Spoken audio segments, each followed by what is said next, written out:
Jake, how are you? Good, thanks. How are you? Not too bad. Still on a high, obviously, after the win against Swindon. How did you find it yourself? Good team performance? Yeah. I mean, pretty much perfect team performance, really. Couldn't have gone any better, from even if we'd thought it beforehand. So, yeah, obviously very pleasing. And 6 on the spin, I think, is it, at home? That's now? right, yeah. And obviously goals galore as well, so perfect. Fantastic. You may or may not be aware, but if you play on Saturday, it'll be your 150th game for the club. That's across the 3 spells that you've been with us. And how does that make you feel, knowing that you're going to hit that landmark? Yeah, it's good. Yeah, I was unaware that I was approaching it, really, and obviously coming up quite quickly. So hopefully many more.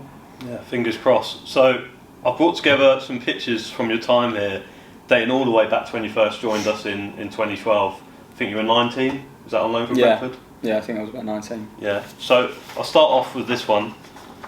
I'm going to put the pictures on screen for people who see. Yeah. So this is yourself and Neil Lardley. I think it's the second time, well, the first time you signed permanently for us. Yeah. So just tell us about your first memories. Maybe starting with the spell in 2012 when you joined. You were like 19, I think you were saying. Yeah. I needed game time because I'd made my debut at, I think I was 17 for Brentford, and I found myself out of the team, not really playing. Obviously at that age, especially at that sort of time, you need to play games to stay in the game. And I think it was Simon Bass used to be the one who was sort of going to recruit players and go and watch all, especially the local teams and stuff like that for the reserves, and he quickly got in contact. And as soon as there was obviously contact, I was itching to get out anyway and try and play some football. So it was very short, it was very brief. I think it was only 5 games in the end, and then Brentford recalled me back. I think they had an injury. It was a shame, but yeah, I really enjoyed it. I mean, I didn't want to go back. I was devastated to go back. I just wanted to play football, do you know what I mean? And it would have been brilliant to stay and be a part of what they achieved that season as well, staying up. Yeah. But it won't to be, so.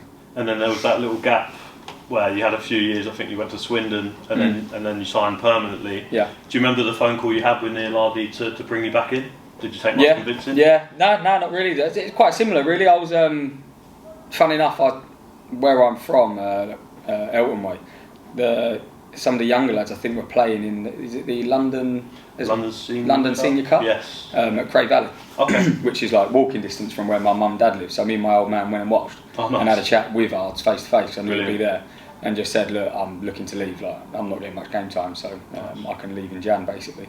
And he said, we'll see what we can do. And then obviously he rang me up and said it was a goer. And then I think it was like within the week I went in and just said, yeah, like, I'm done, sort of thing, and trot back down to London and obviously signed. And obviously with that pitch, I mean, I'm not quite sure about the barn. The barn I'm having, yeah, I don't mind it, but it's more is that a snood scarf I think I've got on there? It's like a snood scarf. So. Bit naughty, that, isn't it? How do you think that would go down if the lads saw that? Yeah, I would personally rip me a new one if I saw myself wear that now, but yeah. Brilliant. So fast forward from that, his first half season, because you joined in January, I believe.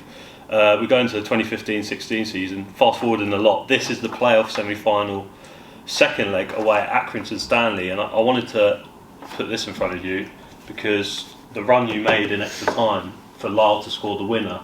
Can you remember, like, how did you find the energy at that stage in the game to make that run? Like, where did you find it? Is it adrenaline or?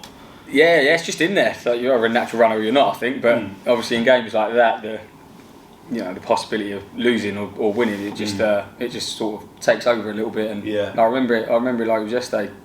Second ball, as we always did, hook, because Akinfenwa is going to be in and around somewhere. He's not going to be running channels, put it that way. So you know he's going to be in and around somewhere, and bounced off him, and obviously took a touch. I think it was over one, past one, and I think a nutmeg one as well. Don't get talked about a lot because Lyle puts it in, but yeah, it's a shame that I didn't score because then Lyle wouldn't have that up on me. But no, you did, because the defender came in from that side and kind of put it through his legs, shot with your left foot. And shame. It would have been a lovely goal. Oh, definitely, yeah. But it don't matter. Yeah, Lyle put it in, and the rest obviously history. But amazing day. I mean, the kind of adrenaline from both of those semi-finals. I mean, Tom Beers, last minute winner when everyone went crazy, and obviously the dramaticism of that extra time, as well as there being a power cut. Yeah, we had power cut out there and all. Yeah, used to that. Yeah. But was it hard to bring yourself back down to earth afterwards and say, look, we've still got the final to come? Was that something not really. Said straight away? No, not really. Obviously, we enjoyed ourselves on the bus on the way back. silly songs, you know, obviously having a couple of drinks, whatnot, but not really. Nah, like, it was just that group and the mentality of that particular that time. It was we were extremely confident, but not in an arrogant way. No. Just we thought we had their number, and it was one of them. So once we got it out of the way, sort of just thing, believe in yourself. And then even when we got to the final, it was very, very similar. It was just very calm. There was no like, oh, we're at Wembley. It was just it's another game of football, and like I said it before, but we genuinely felt like we were going to win as soon as we got in the playoffs. So for it to then happen, obviously sounds like I'm talking rubbish, but that is genuinely the mood and the feel. So yeah, amazing memory. That's fair enough. So we move on to the final that we were just speaking about. I wanted to talk about this fella. Why were you looking at him like that for a start? And just talk about him. Like, what made you two function so well? I think we're both doing a silly face there. This is obviously stood there and just lining up. Yeah. So as I said, like we weren't arrogant, but we knew we were going to win. And obviously this is just before when you're walking out and you obviously look up and you see your family and stuff like that, and you can see how seriously we're taking it there. And that was just the mood. It was just the confidence. It was just another game. We weren't serious. We weren't laughing and joking, but we were just our normal selves, like it was a normal league game. And obviously with Bully, what worked so well was obviously we both had fantastic engines, and similar to what we're doing now. I mean, Mark really like playing 4-4-2. You had to get around the field because most teams obviously overload the midfield, so you needed to be able to dominate three instead of just having someone drop in and stuff like that. Sure. That was a main factor, and obviously he's a good player and he knows the game, so you know we kind of bounced off each other quite well. Do you feel like you've changed much as a player since that spell? Yeah, slightly. Slightly, obviously, probably allowing other people to maybe go and try and get near the box and stuff like that. Although I didn't really get near the box then, it was just more about energy and stuff like that. Whereas now it's probably a bit more, still running low, still running all the same sort of energy, but maybe in a different way and using it a bit more cleverly, knowing when they're going to pass it to the front man, you know, stuff like that, trying to organise people. So in terms of actual like football and play, not too much, but more the other side of the game that you sort of start to pick up and understand a little bit more. Yeah. When you stopped playing with him, did you miss playing with him? Yeah, of course. Yeah, he's a character, absolutely bonkers. Yeah. Like during the game, we'd be talking to the opposition players about what they're having for dinner the night before, and they'd be like, "What is he doing?" And all of a sudden, he's run and he's gone. And like, that was just a character. We said, "Yeah, I don't think I'll ever play with anyone with a character like he did ever again." So. And this one, I think you spoke about before. You and the gaffer are having a conversation. I think you said something about being nervous, or you asked him. He was nervous. Yeah, I know. I remember this as well. This is probably about 2 seconds after I'm doing that face of Bully, and Gaffer's obviously stood next to me because I was at the back, and he just said, "You're not even bothered, are you? Like, this is just like another game." I was like, "Yeah, it is what it is, isn't it? Like, we'll go and win, and then we'll go up. Simple." And that was it. That was the chat. And obviously we went on 1-2-0. So I think I was trying to calm Gaffer down more than anything. Yeah. Is that your first time at Wembley? I take it, as a player. Yeah. I've been to Wembley with Brentford, but I was unused. I was 19th man, I think I was. So that was first time. So must have been a mad 1-1 when you have the national anthem being played. And yeah. Don't get me wrong, it's unreal. But like I said, it's nice to look at it. But it goes very quickly. You don't really take too much notice of it, if I'm being honest. Like, I'm sure other lads that have played at other stadiums, once that whistle goes and you're in game mode, you don't really notice it too much. You obviously can hear the noises louder, but yeah. This is one of the only pictures I could actually find of you holding the trophy just on your own. The rest were you in the group and you with your top off and stuff like that. Didn't really want to get your rig out. But yeah, just tell us about how it felt to get your hands on the trophy and just the celebrations after. You went to Vegas, didn't you? We did, yeah, brilliant. I mean, disappointed I've wasted some drops there. What was that? That champagne? It looks like it, yeah. So if it's water, I don't mind too much. But brilliant. I mean, obviously, once you get your medal. Once you go to my dad's got mine. Oh. My dad's got my medal at his house, but again, you know, amazing, and to be able to get your hands on it and it's done. And then, like you said, with celebrations, we all went back to the old stadium. Everyone, fans, parents, players, everyone, till the early hours, and we'd obviously the club had already arranged if we'd have gone into the playoffs that we were going to Vegas anyway. So we went straight after the next morning, which was quite one. Yeah. I know you've experienced promotion very recently with Stevenage, but is that maybe your best achievement to date? Yeah, possibly. I mean, they're quite similar in terms of, I don't think anyone thought that we were going to get promoted that year, from fans' point of view, or even... Well, it was a run in the second half of the season. Yeah, it was the running, and similar with Stevenage. But obviously that being my first one, obviously being younger and the first time you experience it properly. I mean, I experienced one at Brentford, but played half the games I played there. So to play every minute of every game, that one probably tops all of them, yeah. Brilliant. into League One. We were saying before, everyone talks about the York City goal, but I want to talk about this one. Don't need to say who it was against, but how much does that mean to you? Yeah, I mean, amazing day. Probably people don't talk about it again because Lyle scored on the same day, and it was the winner. So again, Lyle took the plaudits. But was that 2-0?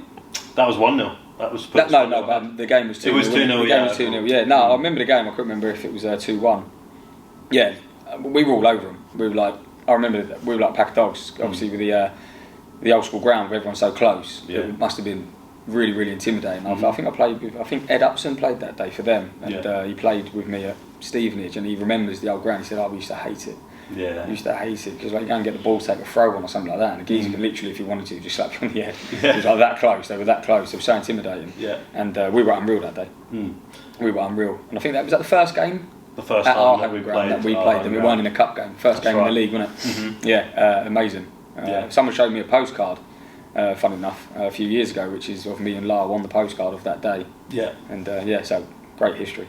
Fantastic. And then fast forward to more recently when you signed that day in the summer. Yeah. Seems like a long time ago now already. Yeah, it does. Actually, yeah. But, season's going quick. Do you remember the feeling you had of when you were travelling to come here and sign your contract, and how did that all feel? Yeah, a little bit surreal. Like I said before, like sometimes when you play for clubs and you like playing for that club and stuff like that, and you leave, you never know, particularly at our level, if there's ever going to be an opportunity where you could play there again. Normally, no. Yeah. Sometimes some players do, but normally no. And I'd obviously tried to come back before, and at that particular time, club was going a different direction, and obviously that was a no. So I thought that was done, nipped in the bud, sort of thing. So for it to get a phone call and obviously get it sorted and get it done was brilliant, and obviously to get it done so early, particularly for myself as well, was nice. Definitely. And then first game, competitive game at Plough Lane, that was against Coventry. Yeah. First game with the captain's armband as well. Well, first home game with the captain's armband. How did that feel for you? Yeah, amazing. Yeah, it was nice. Like I said, I've played here obviously as an away player, and that always feels a little bit weird when you play against your old clubs, especially at their like grounds. And obviously, playing at the new ground felt probably a little bit weird as well, because I remember the plans being drawn up for this ground. So then to be able to come back and represent the club and as skipper is quite special. When you came in last season with Stevenage, did you start the game? I got subbed at half time. You got subbed at half time. So yeah, I actually remember, and I'm happy to admit this, but I remember thinking, I'm so glad he's gone off, and didn't have much of an effect on the game. Yeah. No offence. Yeah, no, it didn't. No. But I was just glad because obviously I know you're a great player and you've done so well for us. Yeah. Yeah, Steve dragged me. Did he? I'll be interested to see you have an argument with him about that. No point. No point. Yeah, I wanted to talk about this. So this, after you scored against Notts County, you don't celebrate your goals. Is there a reason for that? Be honest. Not really. Obviously, not traditionally known as a massively goal scoring midfielder. So when it happens. But not really. I just don't. Yeah. Sometimes I don't celebrate our goals. Sometimes I just walk back and get back in position. Still got to win the game. Still got to win the game. So obviously I played at Notts and I was getting a little bit of abuse as well. So I didn't really say too much. It's obviously a nice feeling scoring goals, but for me it doesn't matter who scores as long as we win the game. So I could have scored that and we could have lost that, and I'd have gone mental and then we could have lost. So for me it's just part of your job's done, and try and get back in. And that's you probably on pens now for the time being. I thought so. Tell me about this fella here. You played with some great strikers. Obviously, you played with Lyle when he was here. He was at the top of his game. Yeah. How does Ali compare? Don't really want to make a comparison, but what do you make of him so far? Yeah, Ali's right up there. Ali's right up there. I've been lucky to play with some good strikers, some really good strikers, and Ali's got he's got no ceiling really. I don't think his ability and his talent is obviously there for everyone to see, but it's not just that, it's what people don't see, how hard he works off the training field and not even on the pitch, stuff in the gym, how he looks after himself, how he is as a man, his mentality, he's got no ceiling, so as long as he keeps going the way that he is, I'm sure he'll have a fantastic career. Yeah, and not just him, we've had 14 different scorers this season, including yourself. How good is it to have the goals being spread about, and we're getting them from all areas as well, quite a few from set pieces? Yeah, that's brilliant. Obviously, every team and every club in the country has their main goal threat, which obviously ours is Ali. But if you are lacking goals across the board and you're coming up to those periods where Ali maybe hasn't scored or something like that, and you're scratching your head trying to think, well, where are we going to get a goal? Luckily with us, everyone's seeming to be able to chip in. So throughout the whole season, that's massively important. Definitely. And then last photo here, just wanted to talk about your relationship with the gaffer, and also we can talk. You've spoken a little bit about your relationship with Marnes, but first of all, the gaffer. How big's he been for you? Obviously, he showed the faith to bring you in. I don't think did you know him before? No. Didn't know him before? No, I obviously knew who the gaffer was.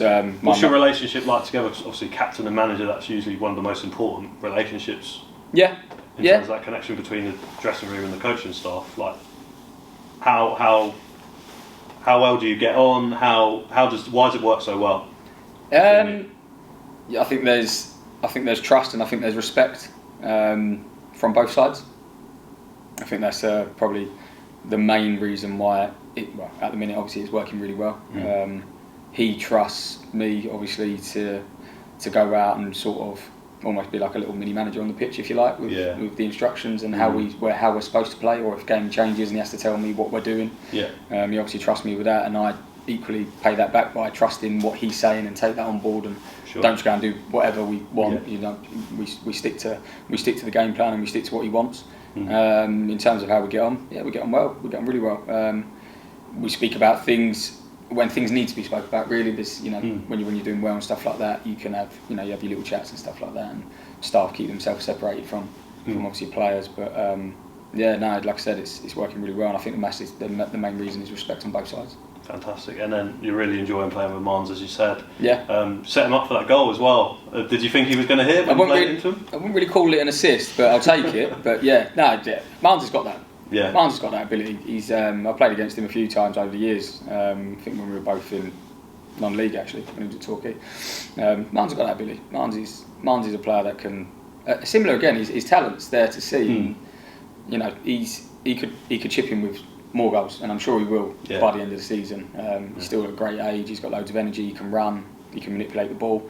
Can't speak highly enough of the lads. That's why I think we work quite well. So brilliant. When it comes, congratulations on 150 appearances. It's been brilliant having you here all 3 spells, and long may it continue. You being a Wimbledon player. Yeah, hopefully many more. Thank you very much, Skip. Nice one.